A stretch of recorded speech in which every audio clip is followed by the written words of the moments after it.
My in-laws let my children be bullied every Christmas and call me a gold digger. Now I am done having losers in my life and refusing to spend Christmas with them. We have 2 children and my sister-in-law has 2 children, and every time we visit, they hurt my children in one way or another, both physical and emotional bullying. My daughter now has a permanent scar on her cheek right below her eye because one of the boys scratched her face very badly, shoving, locking in closets and turning off the lights, calling my children ugly, making fun of their hair, threatening to beat my boy. My husband gets upset and tries to tell the children off. My in-laws pretend that they will do something. Boys will be boys. This time I told my husband that I didn't want to spend Christmas with his family. He got upset because he didn't want to lose his family. He is close to his mom and sister since they lost their father when my husband was 10. Also, my mother-in-law favors sister-in-law's children and they get more and more expensive gifts. As long as my children were small I didn't care. Now they notice when their pile from granny is much smaller than their cousins. I asked once if they couldn't just try to exchange gifts before we arrived and then only have one gift each for each child in front of my children so they don't notice the favoritism, but my loser mother-in-law started yelling and calling me gold digger.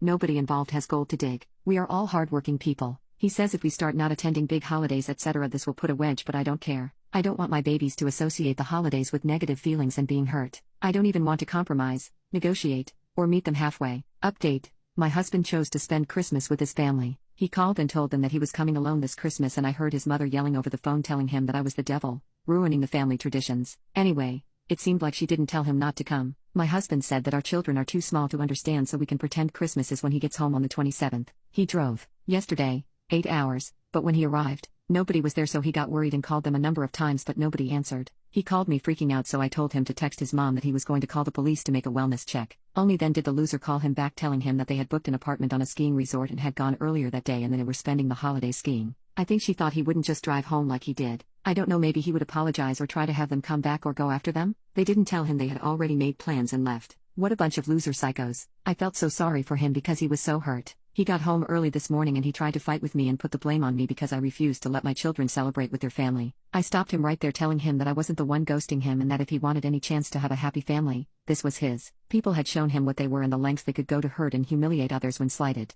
I have had a wonderful weekend. However, the children were happily surprised by Dad's presence and we had a Christmas lunch with my closest friend and her youngsters. Now we are making pizza, because I thought Christmas was gonna be on the 27th and didn't prepare. Now I think the in-laws have come to the realization that they had gone too far because they have been calling and texting my husband all evening. I even heard his loser mom crying. I made it clear they were not welcome here. If they think they can come and apologize to my husband for making him drive to an empty house, and I made it even clearer that I will never have them in my or my children's life. He hasn't apologized, no, but to be fair I told him that I refuse to ruin my day in any discussion or talk and that he should really think before opening his mouth with me because whatever he says and decides next is going to decide our future together, so he agreed to give us a break. I will start my own Christmas tradition for my little family and it will not be 2 days after. I told him that I wanted this clear so he can make his choices and how to proceed with his life and who he thinks are more important to him. I am done having losers in my life. Merry Christmas.